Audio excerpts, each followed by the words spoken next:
En los Estados Unidos se vienen realizando las elecciones primarias para definir quiénes disputarán por el Partido Demócrata y por el Partido Republicano las elecciones presidenciales que se llevarán a cabo en noviembre de este año. Estas elecciones se dan en un complejo panorama internacional marcado por la invasión rusa a Ucrania y por la invasión israelí a Gaza y el casi apoyo irrestricto del gobierno Biden al Estado de Israel, hecho que no ha estado aislado de polémicas y de críticas y cuestionamientos. El clima nacional también presenta un complejo panorama. Nuestra invitada de hoy para conversar sobre estos temas es Diana Rojas, profesora del IEPRI, experta en temas de relaciones Estados Unidos-América Latina, Estados Unidos-Colombia, experta también en política exterior de los Estados Unidos, en temas de seguridad global y hemisférica, entre otros. Diana, bienvenida de nuevo a los Encuentros IEPRI. Muchas gracias por esta invitación, es un gusto estar acá. Bueno, comencemos por lo primero, Diana, y es ¿por qué son importantes estas elecciones primarias? Lo primero que quisiera mencionar es que estas elecciones en particular, las del 2024, reflejan dos aspectos que son muy importantes de lo que está sucediendo en Estados Unidos en este momento, ¿no? Yo diría que son dos aspectos claves. Uno que tiene que ver con la capacidad del sistema político y en particular del sistema electoral estadounidense de acoplarse a las condiciones actuales, dadas las características de su población, las dinámicas políticas, el impacto de las nuevas tecnologías en las elecciones y demás. Y entonces, ese primer aspecto tiene que ver con lo que podríamos denominar un desajuste del sistema electoral estadounidense, un desajuste porque cada vez más, recordemos que ese sistema electoral se creó hace ya 200 años, pero con el tiempo se ha dado un desequilibrio entre el poder de los estados a nivel federal, el poder a nivel federal y el poder de los estados, ¿no? Lo cual hace, digamos, que no exactamente refleje la voluntad de la mayoría. Este desajuste del sistema electoral también está atravesado por una desconfianza y una decepción generalizada frente a las elecciones. Eso lo venimos viendo desde la elección, las dos elecciones anteriores desde el 2016 y desde el 2020. Pero hay un segundo elemento también que está en juego y es que hay una profunda crisis de los partidos políticos en Estados Unidos y sobre todo del bipartidismo, ¿no? Cada vez más encontramos dificultades en que se representen los intereses y las demandas de una población que es diversa y que es compleja, ¿no? Entonces, es una población que está atravesada por múltiples brechas sociales que no se alinean necesariamente con esos dos partidos políticos tradicionales, el demócrata y el republicano, ¿no? Brechas que tienen que ver con la desigualdad económica, con las diferencias identitarias, con las diferencias de género, por ejemplo, e incluso diferencias culturales. Esta crisis de los partidos políticos también se refleja en problemas para construir liderazgos nacionales. Ya, si quieres, lo mencionamos dentro de un momento con respecto a los candidatos, pero no tenemos grandes figuras a nivel nacional que impliquen un relevo generacional, un relevo ideológico, y eso también, digamos, lleva a que haya una decepción por parte del electorado estadounidense. Y además habría que mencionar una creciente polarización política que hemos visto ahondarse en estos últimos años entre republicanos y demócratas. El sistema electoral de los Estados Unidos es complejo, puede ser difícil de entender, y aquí quisiera preguntarte por cómo es este proceso y cuáles son sus diferentes etapas. Se diferencia de los sistemas parlamentarios y del sistema presidencial que conocemos más en América Latina y en Colombia. Entonces yo diría que es un sistema, para que lo entendamos, que podríamos entender en 4 etapas. Una primera etapa que corresponde a las elecciones primarias, una segunda etapa que corresponde a las convenciones nacionales de los partidos, una tercera etapa que corresponde a las elecciones generales y una cuarta etapa final que corresponde ya al colegio electoral. Entonces, con respecto a las elecciones primarias, ¿qué es el proceso que acaba de arrancar? Esto significa que se realizan elecciones en cada uno de los estados que componen la Unión estadounidense para elegir el candidato que va a salir de cada uno de los dos grandes partidos, fundamentalmente el Partido Demócrata y el Partido Republicano. Esas elecciones acaban de arrancar el 15 de enero en Iowa, ¿no? Vamos a tener enseguida las de New Hampshire. Y a lo largo de estos meses, febrero, marzo, abril, hasta mayo, tendremos esta modalidad de elecciones primarias, donde hay una votación, o caucus también se llaman, en donde hay reuniones donde se debate cuál debe ser el mejor candidato. Entonces, cada uno de los partidos lo que hace es presentar a varios posibles candidatos que someten a ese electorado en los estados su nombre para ver quién de ellos saca más votos y es elegido finalmente.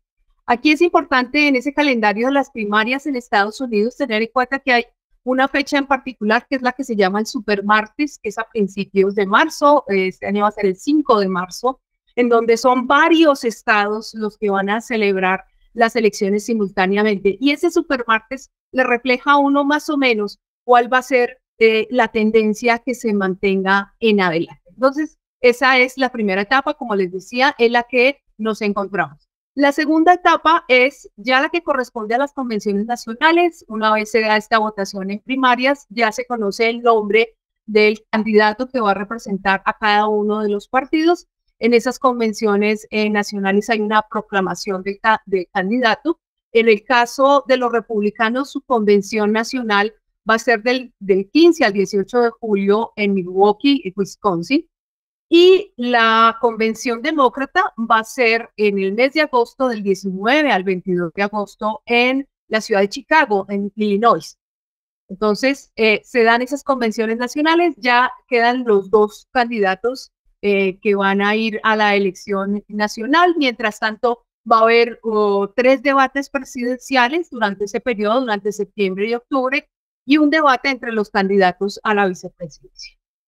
La tercera etapa, que ya corresponde a las elecciones generales, se va a celebrar el martes 5 de noviembre de este año, pero se trata de una elección indirecta en la que los votantes realmente no están votando directamente por el candidato, sino están votando por una lista de miembros que conforman el colegio electoral.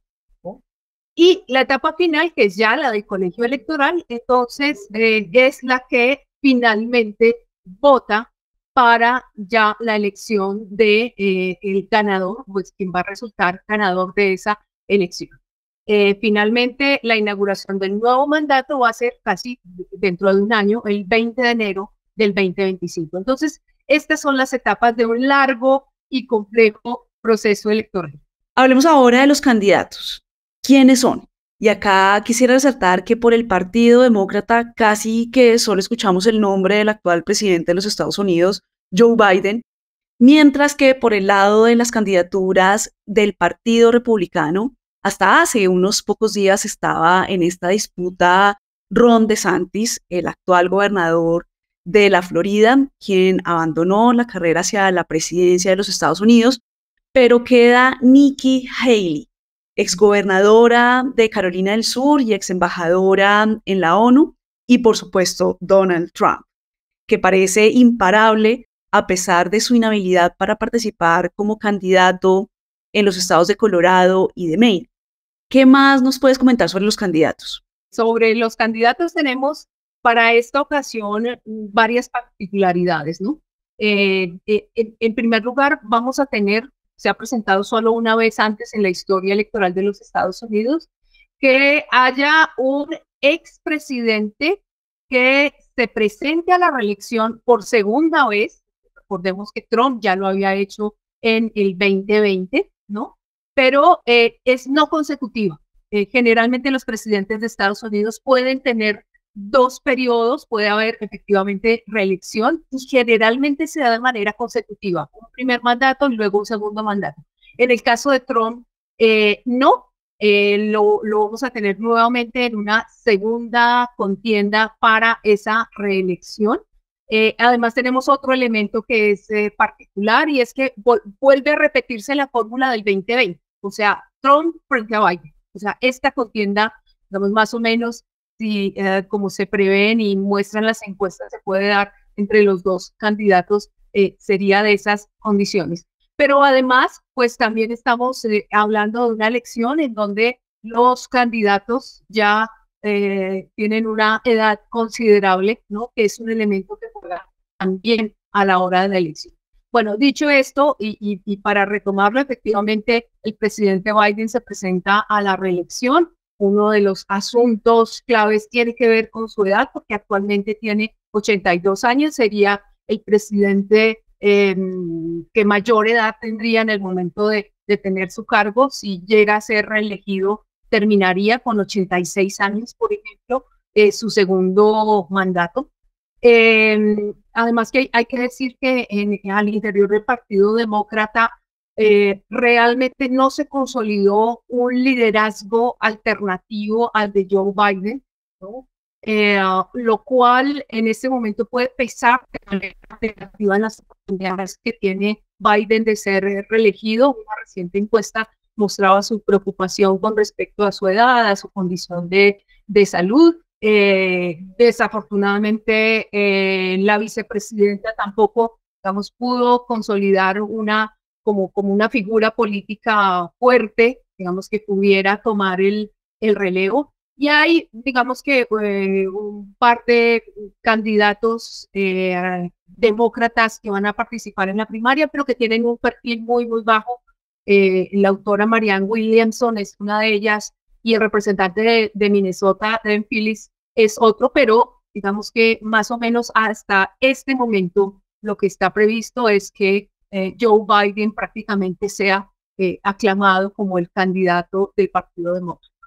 Con respecto a Donald Trump, digamos que el asunto clave aquí es, vimos desde el año pasado que se presentaron un número considerable de posibles contendientes para la candidatura republicana, pero con el tiempo esto ha ido desdibujándose. La mayoría de ellos renunciaron el año pasado, y pues más recientemente los dos candidatos que quedaban alternativos a Donald Trump, como tú mencionaste, Ron DeSantis, el gobernador de Florida, y Nikki Haley, la antigua embajadora ante la ONU, pues Ron DeSantis acaba de renunciar a la carrera en las primarias. Queda Nikki Haley, que es un poco como la expectativa de si eventualmente ella puede remontar, ¿no? Y tener algún chance de lograr ser la candidata republicana. Por lo pronto, digamos que todavía está rezagada, pero como les decía, apenas estamos empezando todo este proceso de las primarias y muchas cosas pueden pasar. Pero con respecto a Donald Trump, digamos que la pregunta clave aquí es si puede o no puede ser candidato a las elecciones presidenciales, ¿no? Y en esto ha estado muy concentrado ese debate público, entre otras cosas porque Donald Trump tiene varios procesos ante la justicia. Tal vez el más importante de ellos tiene que ver con su responsabilidad y su participación en el asalto al Capitolio del 6 de enero del 2021. Y allí el asunto está en si, como tú lo mencionabas, recientemente en diciembre, a finales de diciembre, la Corte Suprema de Colorado y la Secretaria de Estado del Estado de Maine dictaminaron que Trump no se podría presentar a las elecciones primarias ni ser candidato a su partido, porque había violado la cláusula de la insurrección de la enmienda número 14 de la Constitución de los Estados Unidos, que establece que no puede ser candidato, no puede presentarse a las elecciones alguien que haya participado en un acto de insurrección contra los Estados Unidos, ¿no? Entonces, eso está en juego. Se han presentado apelaciones, se esperan qué decisión tome la Corte Suprema de Justicia al respecto. De hecho, los abogados de Trump han hablado o alegado sobre inmunidad total que tendría Trump, porque en ese momento todavía era presidente. Entonces, esto es una gran discusión. Se espera que más o menos hacia principios de febrero, o sea, muy pronto, la Corte Suprema de Justicia se manifieste al respecto. Pero hay, digamos, otros casos que están también que tienen que ver con un mal manejo de la información, de información de seguridad nacional por parte de Trump, de una serie de documentos que se llevó a su residencia en Mar-a-Lago, otros temas que tienen que ver con malversación de fondos de la campaña anterior, la del 2020.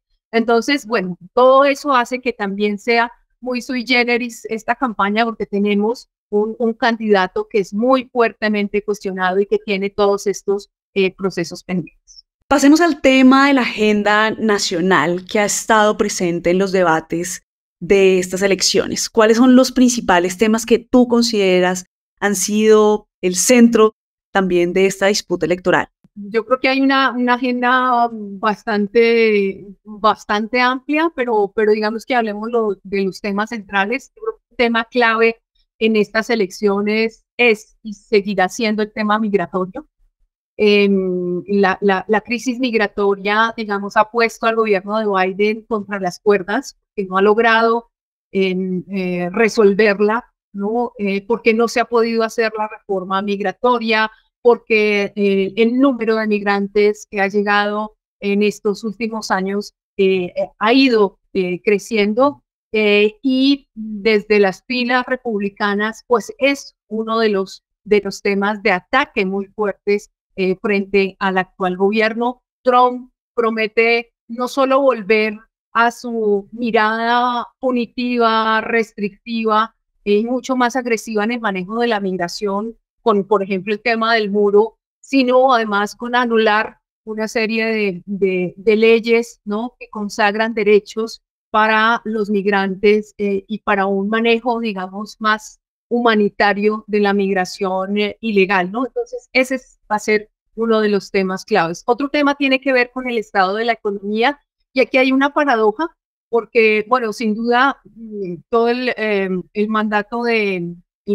Biden, digamos, tuvo que responder frente a una recuperación económica después de la pandemia del COVID-19, afrontar un periodo de alta inflación, y en eso, digamos que Biden ya ha ido en general bien con la economía, es decir, los índices de empleo han bajado, la inflación también ha descendido,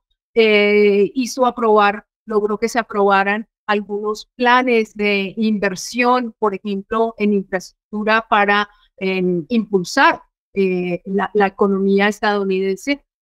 Pero a pesar de eso, digamos que la economía no está jugando, digamos, tan a favor de la campaña de Biden, en la medida en que los electores no están teniendo tanto en cuenta esos resultados. Otro tema clave es el tema del aborto. Recordemos que el año pasado la Corte Suprema de Justicia tomó una decisión que reversó, digamos, anuló, digamos, la sentencia Roe versus Wade, que garantizaba el acceso al aborto a nivel federal, y regresa esa decisión a nivel de los estados, ¿no? Entonces, aquí hay una enorme polémica, digamos, por una ley, digamos, que consagraba ese derecho y que ahora está siendo puesta en cuestión, que es otra de las banderas, digamos, muy fuertemente defendidas por los republicanos, de esa prohibición del aborto. Incluso hay una decisión sobre si se prohíbe o no la píldora del día siguiente, que también está en manos de la Corte Suprema de Justicia. Entonces, ese tema del aborto es un tema clave. En términos de educación, muy rápidamente, en educación, este tema, la administración Biden promovió la condonación de préstamos estudiantiles, que ha sido un asunto, digamos, de mucha preocupación, sobre todo en esos sectores que para acceder a la educación superior en Estados Unidos se endeudaban muy fuertemente y por años, frente a lo cual los republicanos están completamente en contra. Y el tema de salud, que sabemos que Trump, desde su primer mandato, se había propuesto derogar la ley del Obamacare, ¿no? No lo había logrado, y esto se vuelve también un tema de las elecciones en el 2024.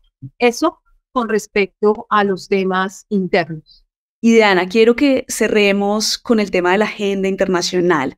que de una u otra forma ha permeado esta carrera hacia la Casa Blanca?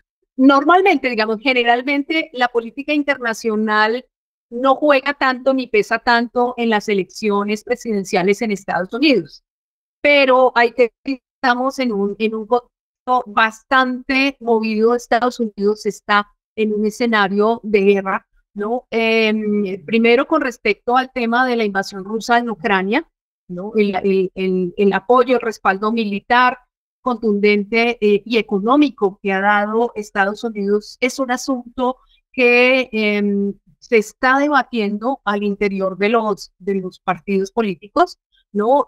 Hay algunos sectores que no están de acuerdo en mantener esos altos niveles de ayuda por el desgaste que eso implica, ¿no? Entonces hay un cuestionamiento de ese tema y una pregunta, por ejemplo, si respecto si llegara Trump a la presidencia, mantendría esa ayuda a Ucrania o si estaría abocado más bien a promover una negociación con Rusia.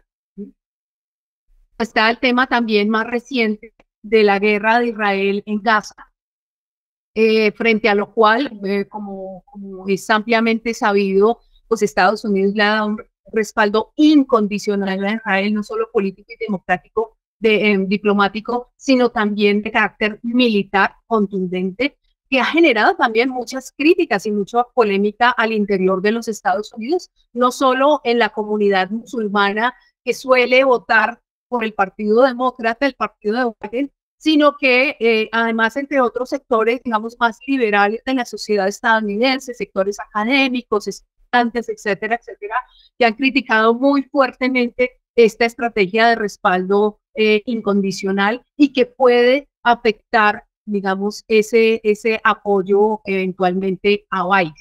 Entonces, ese escenario internacional, digamos, como decía, está bastante movido, puede influir de acuerdo a cómo se vayan desarrollando las cosas este año. Gracias por tu tiempo, gracias por este análisis y le recordamos a nuestra audiencia que estos encuentros ya se encuentran en formato podcast y que los pueden escuchar en su plataforma de audio preferida.